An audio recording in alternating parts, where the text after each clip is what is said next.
ओम सभी को नमस्ते।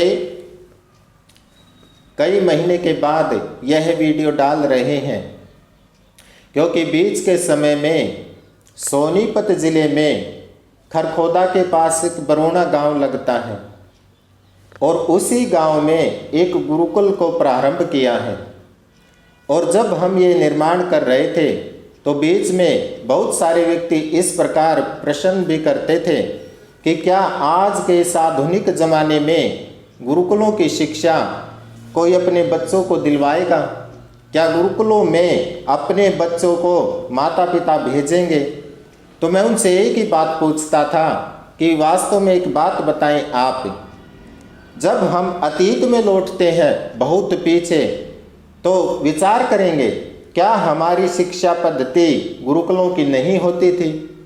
क्या हमारे पूर्वज गुरुकुलों में नहीं पढ़ते थे? तो एक ही उत्तर आपके दिमाग में आएगा कि वास्तव में हमारे पूर्वज गुरुकुलों में ही पढ़ते थे, क्योंकि पहले स्कूल नहीं थे, कॉलेज आदि नहीं थे।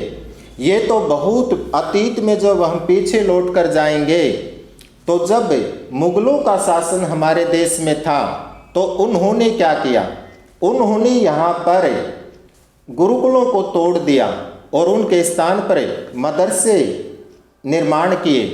बाद में यहाँ पर अंग्रेज आए, अंग्रेजों ने भी यहाँ पर आकर गुरुकुलों को नष्ट किया और उनके स्थान पर स्कूलों का निर्माण किया।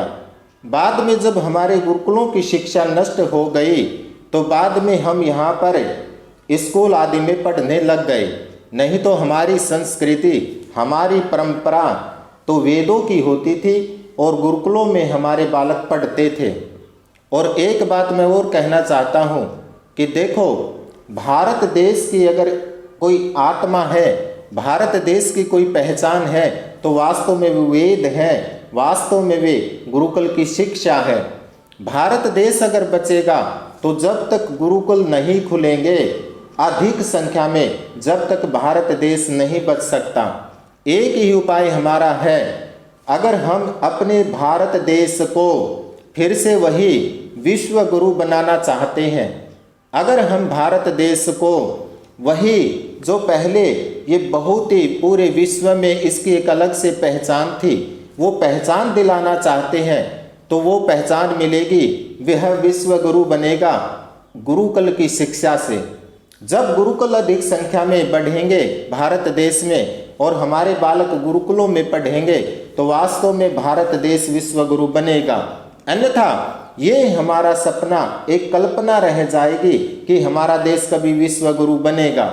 क्योंकि विश्व गुरु कैसे बनते हैं? एक जब समाज का व्यक्ति, परिवार का व्यक्ति, राष्ट्र का व्यक्ति, उसके अंदर बहुत उच्च कोटि के संस्कार होते हैं, वह संस्कारित होता है, वे सभी नियमों का अच्छी प्रकार से पालन करता है, भ्रष्टाचार नहीं करता, पूरे नियमों में चलता है। और वह नियम केवल एक बालक में आ सकते हैं गुरुकुलों की शिक्षा से, अन्यथा दूसरा कोई उपाय नहीं है। हमें तो बहुत दुख होता है जब ये बात कहते हैं कि भाई गुरुकुलों में क्या आज बालकों को पढ़ाएंगे। अरे आप विचार करेंगे, जो पूर्वज हमारे गुरुकुलों में पढ़ के इतने उच्च कोटि के विद्वान होते थे, ऋषि होते थे, वो कहाँ पढ़ते थे? स्कूलों में? आप ही बताएं। नहीं, वे स्कूलों में नहीं पढ़ते थे, वे गुरुकुलों में पढ़ के ही ऋषि बनते थे, उच्च कोटि के विद्वान बनते थे और बहुत बड़े बड़े वैज्ञानिक बनते थे। तो मैं एक ही बात कहना चाहता हूँ, आज एक बात और भी सुनने में आती है, हमारी भाजपा सरकार एक नारा देती है, जय घोष लगाती है कि हम राम राज्य लेकर आएंगे। किंतु मैं एक बात पूछना चाहता हूँ सभी से, क्या राम राज्य बिना राम के आ सकता है? क्योंकि राम कहाँ से आएंगे? राम आएंगे गुरुकुल से।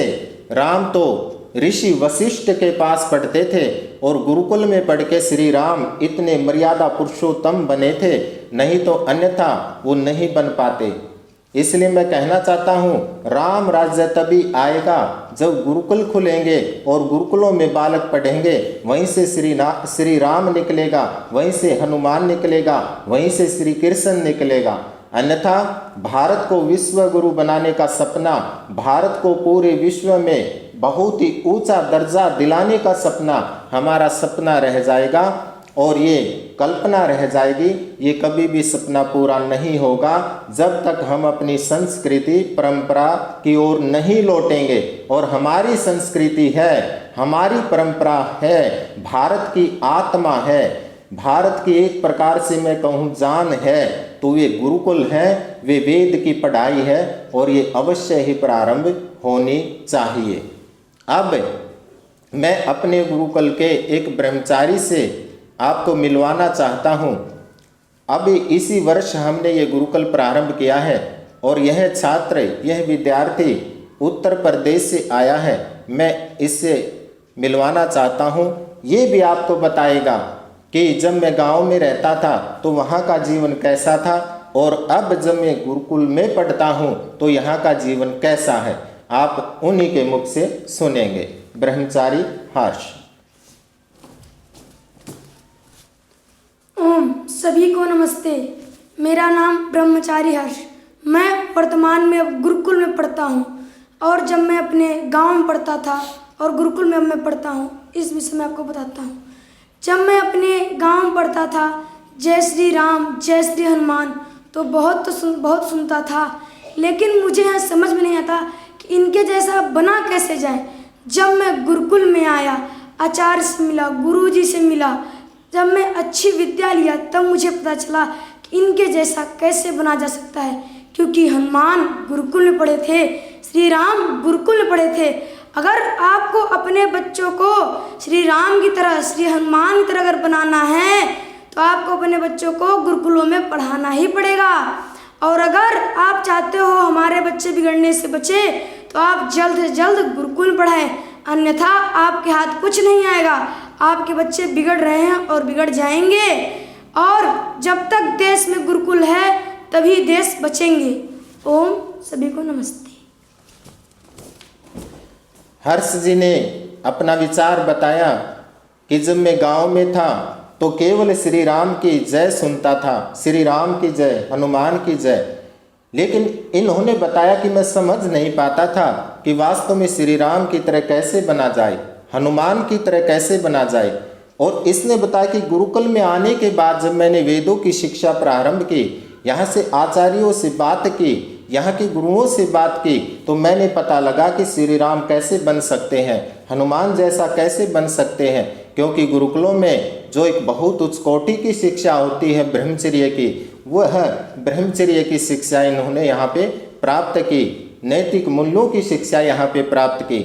इसलिए मैं अंतिम में निवेदन करना चाहता हूँ अपने भारत देशवासियों से कि वास्तव में हम लौटें गुरुकुलों की ओर, तभी हमारे बालक बच पाएंगे। क्योंकि माता पिता की सबसे बड़ी संपत्ति होती है उसके बालक, और बालक ही अगर नष्ट हो गए तो ये आप समझो माता पिता के पास कुछ भी नहीं बचेगा।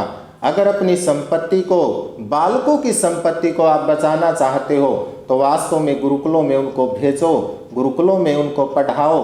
वहाँ पर वे बहुत ही उच्च कोटि के बालक बनेंगे, एक अच्छे नागरिक बनेंगे और राष्ट्र के एकदम राष्ट्र को ऊंचा उठाने वाले बनेंगे। यही मैं निवेदन करता हूँ, यही प्रार्थना करता हूँ देशवासियों से कि हम लौटें गुरुकुलों की ओर, हम लौटें वेदों की ओर, हम लौटें अपनी संस्कृति की ओर, हम लौटें अपनी परंपरा की ओर। इन्हीं शब्दों के साथ अपनी वाणी को विराम देता हूँ। ओम शम।